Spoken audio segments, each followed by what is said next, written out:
Hello friends, welcome back to my YouTube channel. तो आज है कॉलेज रिव्यू सीरीज का फोर्थ वीडियो और आज मैं जो है वो आरजीआईपीटी अमेठी जो कि इंस्टीट्यूट ऑफ नेशनल इंपॉर्टेंस का भी दर्जा दिया गया उसके बारे में डिटेल रिव्यू बताने वाला हूँ। साथ साथ मैं बताने वाला हूँ अगर आप उसमें एडमिशन ले रहे हैं तो राउंड 2 के जो डिटेल्स है उसके बारे में, डॉक्यूमेंट रिक्वायर्ड के बारे में और साथ ही साथ जो है प्लेसमेंट के बारे में। ये बहुत ज़्यादा डाउट है आप लोग का, जो कि मेरे इंस्टाग्राम में भी बहुत सारे मैसेजेस आए हैं आपका। तो आज के इस वीडियो में मैं बेसिकली पूरा इसी के बारे में बताने वाला हूँ।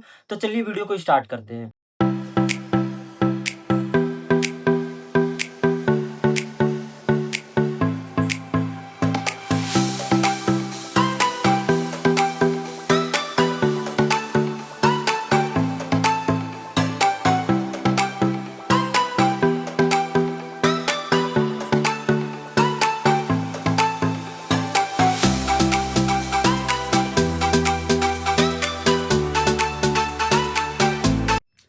तो जैसे कि आप अभी मेरे लैपटॉप के स्क्रीन में देख सकते हैं, आरजीआईपीटी अमेठी का फुल रिव्यू मैं आप लोग के साथ शेयर करने वाला हूं।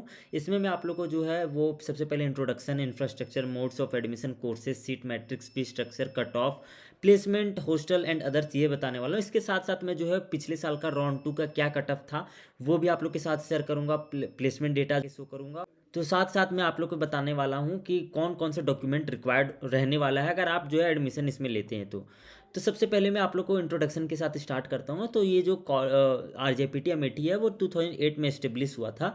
एनआईआरएफ रैंकिंग की बात करें तो अभी जो है 2025 में करंटली 78 एनआईआरएफ रैंकिंग है। 2024 में 80 था, 2023 में 79 था और 2022 में 182 था। जो आप यहाँ देख सकते हैं ह्यूज जंप यहाँ पे हुआ था। इसको जो है इंस्टीट्यूट ऑफ नेशनल इंपॉर्टेंस का स्टेटस भी दिया गया है गवर्नमेंट के द्वारा, और जो कि सिमिलर आईआईटीज एनआईटीज को भी मिला है। तो आप यहाँ विजन भी देख सकते हैं, it's a training and education institute focusing on stem and petroleum industry. ये जो है ministry of petroleum and natural gas के अंडर ये आता है, ये हमारा आरजीआईपीटी अमेठी। अब हम लोग बात करने वाले हैं कि क्या क्या इंफ्रास्ट्रक्चर आप लोग को यहाँ पे मिलने वाला है। तो इंफ्रास्ट्रक्चर की बात करें तो यहाँ पे आपको जो है वो रूरल इलाका में ये जो कॉलेज है वो रहने वाला है। ये 47 एकर्स में ये पूरा कॉलेज फैला हुआ है, जो कि वेल मेंटेन और प्रॉपर ग्रीनरी आप लोग को पूरा कॉलेज में दिखने वाला है। बेस्ट लैब फैसिलिटीज़ है आप लोग को केमिकल पेट्रोलियम स्टूडेंट्स के लिए, और साथ साथ अभी जो है वो टेक स्टूडेंट्स के लिए भी आ चुका है, सर्किटल नॉन सर्किटल सभी ब्रांचेस के लिए। Class, labs, library, computer centre सब है यहाँ पे। फैकल्टी भी यहाँ का डिसेंट है, अच्छे फैकल्टीज़ भी हैं जो कि फ़ॉरेन से पीएचडी करके आए हैं। और यहाँ पे आप जो है स्पोर्ट्स की बात करें तो cricket, football, basketball, table tennis, gym, volleyball, badminton सब यहाँ पे आप लोग को मिलने वाला है। रिसर्च अपॉर्चुनिटीज़ की बात करें तो वो भी यहाँ पे है, इंक्यूबेशन सेंटर भी है ताकि आपका स्टार्टअप को प्रमोट किया जा सके। Canteen, stationery shop, medical centre, ATM, bank, post office सब यहाँ कैंपस के अंदर ही प्रेजेंट है। अब चलिए हम लोग बात कर लेते हैं कि कौन कौन से कोर्सेज यहाँ पे ऑफर किया जाता है। तो कोर्सेज की बात करें तो सबसे पहले जो है वो केमिकल इंजीनियरिंग यहाँ पे मिलने वाला है दिस ईयर, और साथ साथ chemical major in petrochemicals and polymers. CSIT में आप देख सकते हैं computer science engineering, computer science design engineering, information technology, electronics engineering, mathematics and computing, mechanical engineering, petroleum engineering, electrical engineering and AI enabled engineering. तो आप जितना भी engineering यहाँ पे आप देखते हैं तो 3 साल तक जो 4 साल का ये डिग्री कोर्स है, मगर तो फर्स्ट 3 ईयर आप लोग को अमेठी कैंपस में ही रहना पड़ेगा। देन जो लास्ट का 1 ईयर है, 4th ईयर, वो आप लोग को जो है बैंगलोर में ले जाया जाएगा। बट अगर आप ब्रांच लेते हैं AI enabled engineering, energy engineering, तो उसमें जो है सबसे फर्स्ट ईयर ही आप लोग को अमेठी में रहना पड़ेगा। बाकी जो है सेकेंड ईयर के ऑनवर्ड्स आप जो है बेंगलुरु में ये इंजीनियरिंग करेंगे। इसके अलावा जो है बीटेक, एमटेक, एमबीए, पीएचडी सारा प्रोग्राम्स यहाँ पे ऑफर किया जाता है। अब चलिए मोड्स ऑफ एडमिशन की बात करें तो अब तक 2 राउंड्स और थर्ड राउंड ऑप्शनल होने वाला है। 2 राउंड तो होंगे ही, अगर सीट बचा तब जाके थर्ड राउंड होगा। तो ये कॉलेज का खुद का काउंसलिंग होता है, जेई एडवांस के रैंक पे ही मिलने वाला है ये कॉलेज। पिछली बार होता था कि अगर सीट बच गया तो जेई मेन से फील होता था, बट इस साल से कम्प्लीटली चेंज हो चुका है। सिर्फ और सिर्फ जेई एडवांस के स्टूडेंट ही इस कॉलेज में, इंस्टीट्यूट में एडमिशन ले पाएंगे। वही एडमिशन क्राइटेरिया वही है कि जेई एडवांस 2026 क्वालिफाई होना चाहिए।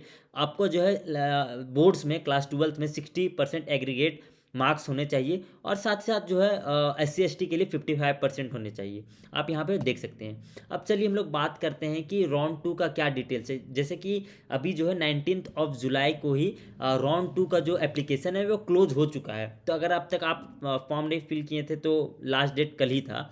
अगर राउंड 3 आता है मे बी इन फ्यूचर, तब आप वहाँ पे फिल कर पाएंगे। अब आगे का मैं बताता हूँ कि क्या क्या राउंड 2 में अभी होगा।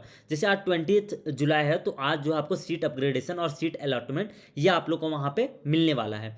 आज आप लोग को दिख जाएगा। 22 जुलाई तक आप जो है वो राउंड 2.1 का जो है फुल फी पेमेंट आप लोग को करना रहेगा। सेम जो है वो 23 जुलाई को आपको सीट अपग्रेडेशन और सीट अलॉटमेंट फिर से आएगा। जिन स्टूडेंट को सीट नहीं मिला था और जिनका जो है सीट मिल चुका है, तो वो उसका अपग्रेडेशन के लिए, जो कि राउंड 2.2 के नाम से जाना जाएगा। और फुल फी आप जो है वो 26 जुलाई तक इसका पे कर सकते हैं। सेम प्रकार से जो है वो अगर रिक्वायर हुआ तो राउंड 2.3 भी होगा और सेम प्रोसेस यहाँ भी है, आप डेट देख सकते हैं। अगर इसके बाद भी अगर सीट बच जाता है तो आप लोग को जो है वो राउंड 3 भी करवाया जाएगा। आप यहाँ देख सकते हैं सीट मैट्रिक्स। तो सीट मैट्रिक्स ये मैं जो है लास्ट ईयर का यहाँ पे अटैच किया हूँ। दिस ईयर का मुझे मिला नहीं था, बट मुझे अभी मिला नहीं। तो आप यहाँ सीट मैट्रिक्स में देख सकते हैं। बट अभी जो कितना सीट बचा है तो आप यहाँ देख सकते हैं vacant seat matrix PWD students, मतलब राउंड 1 के बाद कितना सीट्स राउंड 2 के लिए बचा है, आप वहाँ पे साफ साफ देख सकते हैं कि केमिकल इंजीनियरिंग में जो है 27 सीट्स बचे हैं, केमिकल इंजीनियरिंग पेट्रोकेमिकल्स में 17 बचे हैं, CSE में मात्र 2 बचे हैं। तो आप यहाँ पूरा देख सकते हैं 243 सीट्स लगभग बचे हैं। टोटल सीट्स वही 600 के आसपास रहता है, 550 to 600, और अभी जो है 243 के आसपास बचे हैं। अगर सीट वैकेंट होता है तो आप जो है राउंड 3 में भी अप्लाई कर सकते हैं। अब फी स्ट्रक्चर की बात करें कि अगर आप ये बोल सकते हैं गवर्नमेंट इंस्टीट्यूट है तो यहाँ पे कितना फ़ी लगता है, तो यहाँ पे फ़ी जो है वो लगभग आपका यहाँ देख सकते हैं फर्स्ट सेमेस्टर में आपका इतना लगने वाला है। OBC जनरल EWS का 1,52,000, SC ST PWD का जो है 1,27,000, ये फर्स्ट सेमेस्टर में लगने वाला है। इंक्लूडिंग आपको एक्स्ट्रा में 20,000 रुपीज़ देना पड़ेगा यहाँ पे मेस के लिए। फिर इसके बाद फर्स्ट सेमेस्टर के बाद आप लोग को जो है वो इतना पे करना पड़ेगा, साथ ही साथ 20,000 रुपीज़ मेस फी। ये तो था कि आपका इतना फ़ी लग रहा है, तो फ़ी लगभग वही आपका 13 लाख के आसपास लगने वाला है बीटेक का, इंक्लूडिंग ऑल फी आप मान सकते हैं। बट इसमें स्कॉलरशिप भी मिलता है। तो स्कॉलरशिप किन बच्चों को मिलेगा और कौन कौन बच्चे एलिजिबल हैं, तो ट्यूशन फी वेवियर जो है वो मेरिटोरियस स्टूडेंट्स को मिलने वाला है। अगर उनका रैंक JEE एडवांस में 1000 के अंदर है और वो RGIPT में एडमिशन लेते हैं तो 100% फी वेवियर उनको मिलने वाला है। इसी प्रकार से 2000 1001 to 2000 के बीच में रहते हैं तो 75%, फिर 50% का क्राइटेरिया है, फिर 30% का भी क्राइटेरिया आप यहाँ पे देख सकते हैं। स्कॉलरशिप की बात करें तो यहाँ कॉलेज का ही एक मेरिट कम स्कॉलरशिप होता है, वो भी मिलता है। स्टेट स्कॉलरशिप भी मिलता है, जैसे कि यूपी, MP और झारखंड का भी अब ऐड हो चुका है। और एक नेशनल स्कॉलरशिप मिलता है जो कि सेंट्रल सेक्टर स्कीम है, जो कि सेंट्रल गवर्नमेंट के थ्रू मिलता है। तो ये सब स्कॉलरशिप भी मिलती हैं इस कॉलेज में। और अगर आप एडमिशन लेते हैं तो फ़ी जो है रिफ़ंड पॉलिसी ये सब आप चेक कर लीजिएगा, ऑफिशियल वेबसाइट जो RGIPT का है वहाँ से आप चेकआउट कर लीजिएगा। तो ये सब मैंने आप लोगों को सारा शेयर कर दिया कि क्या स्कॉलरशिप है और क्या है। अब चलिए हम बात करते हैं कि कट ऑफ क्या रहने वाला है। तो कट ऑफ आप देख सकते हैं जनरली क्या रहता है, और JEE एडवांस क्वालिफाइड 20 मतलब पिछले साल का 2025 में राउंड 2 का क्या कट ऑफ है वो भी मैं आप लोग के साथ रखा हूँ। आप यहाँ पे पॉज करके देख सकते हैं और आप इसके अकॉर्डिंग आप देख सकते हैं कि आपको क्या जो है वो ब्रांच मिल सकती है दिस ईयर। तो ये तो बस आप रेफरेंस ले सकते हैं, कुछ भी हो सकता है आपका ब्रांच के हिसाब आपके रैंक के हिसाब से कुछ भी जो है ब्रांच मिल सकता है आपके प्रेफरेंस के हिसाब से, बट एज अ रेफरेंस आप इसको चेकआउट कर सकते हैं। अब चलिए हम लोग बात करते हैं कि प्लेसमेंट के बारे में। ये मैं जो RGIPT का ऑफिशियल वेबसाइट है एडमिशन का, मैं वहाँ से डेटा से बता रहा हूँ। आप भी चेकआउट कर सकते हैं। RGIPT एडमिशन सिंपली सर्च कीजिएगा गूगल में, उसके बाद नीचे स्क्रॉल डाउन जैसे ही करेंगे तो आप लोग के सामने जो है वो प्लेसमेंट का स्टैट्स आ जाएगा। तो आप यहाँ देख सकते हैं एनुअल ईयर 2025 to 2026 में 84% जो है ब्रांच हाइएस्ट परसेंट है ये, और हाइएस्ट CTC 32.8 LPA का है।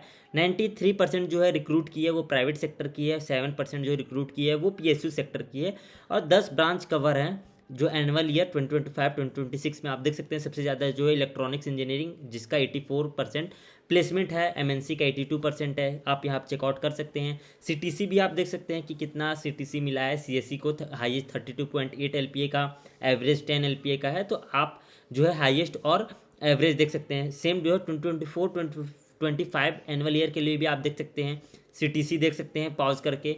और सेक्टर मिक्स्ड, मतलब सारा जो है वो एनुअल ईयर 2025-2026 और 2024-2025 का आप यहाँ पे देख सकते हैं। तो सारा यहाँ पे आपके पास डेटा है। रिक्रूटर्स की आप चलिए बात करें तो IOCL, ONGC, BPCL, HPCL, OIL India, IOAG, गेल, इंडियन ऑयल, ये सब जो है PSUs है यहाँ पे आई है।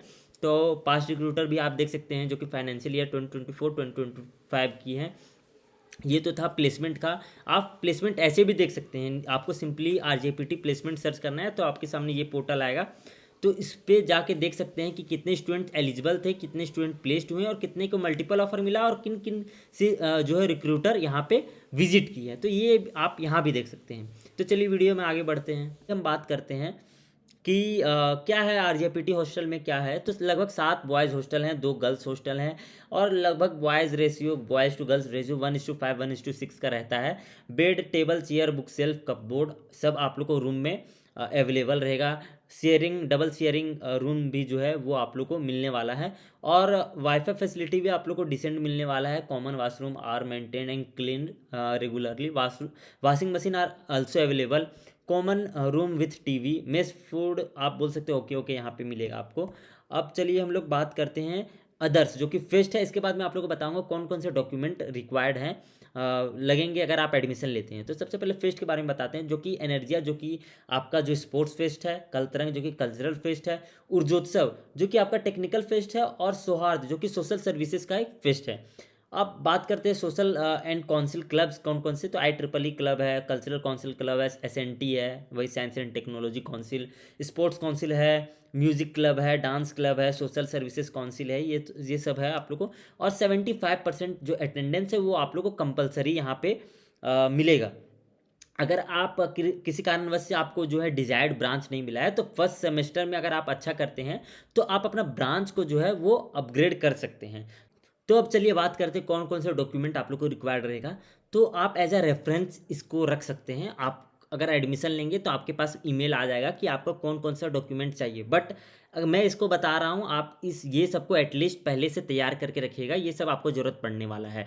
सबसे पहले जो है JEE एडवांस का जो है वो एडमिट कार्ड, ये आप लोग को रखना है। JEE मेंस का रख भी सकते नहीं भी, क्योंकि इस बार JEE एडवांस के थ्रू एडमिशन हो रहा है। क्लास 10th क्लास 12th का मार्कशीट और उसका सर्टिफिकेट आप लोग के पास होना चाहिए। ट्रांसफ़र सर्टिफिकेट, माइग्रेशन सर्टिफिकेट, ये आपको स्कूल्स के द्वारा मिलेगा और ये आपको ओरिजिनल होना चाहिए।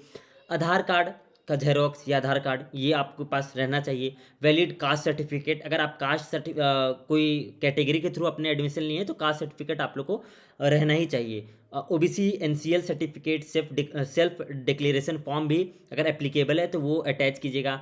Valid certificate for physically handicapped, अगर कोई स्टूडेंट हैंडीकैप्ड है तो उसका कोई एक वैलिड सर्टिफिकेट चाहिए जो कि सेंट्रल गवर्नमेंट या फिर जो गवर्नमेंट के थ्रू इशू होता है वो। अगर आप जो है इकोनॉमिकली वीकर सेक्शन से हैं तो उसका सर्टिफिकेट चाहिए। अगर आप पेमेंट किए होंगे, पेमेंट का वो तो आपको ईमेल आ जाएगा। मेडिकल सर्टिफिकेट जो कि जो है वो रजिस्टर्ड प्रैक्टिशनर के द्वारा हो। और एंटी रैगिंग जो है वो सर्टिफिकेट भी आपको ऑनलाइन फिल करना पड़ेगा। तो ये सब तो आपको मेल आ जाएगा तब कीजिएगा। बाकी जो बेसिक चीज़ है वो आप अभी से ही जुगाड़ करके रख सकते हैं। 5 जो है पासपोर्ट साइज कलर फ़ोटो आपके पास होना चाहिए। गैप सर्टिफिकेट, अगर आप ड्रॉप लिए हैं तब गैप सर्टिफिकेट का ज़रूरत होता है। और एक्सेप्टेंस लेटर ये आप लोग के पास होना ही चाहिए। तो ये सब मैं आपको सारा जो है आपके साथ शेयर कर दिया हूँ। आप लोग को बीच में कोई भी डाउट आता है तो नीचे कमेंट सेक्शन खुला हुआ है, आप वहाँ जाके अपना डॉट बता सकते हैं और आपस में भी हेल्प कर सकते हैं। अगर कोई स्टूडेंट न्यू ज्वाइन कर रहा है या फिर पहले से है तो वो आप नीचे कमेंट कर सकते हैं। मैं भी ट्राई करूँगा वहाँ रिप्लाई कर दूँगा। अगर आपको पर्सनली चैट करना है तो आप मेरा इंस्टाग्राम पे मैसेज कर सकते हैं। वहाँ पे नीचे डिस्क्रिप्शन में आपको इंस्टाग्राम का लिंक भी मिल जाएगा मेरा। तो मैंने सारा इस वीडियो में ट्राई किया हूँ कि आप लोग के साथ शेयर करूँ, सारा डिटेल में बता दिया है। जो डॉट्स था आप लोग को जो इंस्टाग्राम में आप भेजे थे वो मैं यहाँ पर कवर किया हूँ। तो थैंक यू फॉर वॉचिंग और कीप सब्सक्राइब माई चैनल।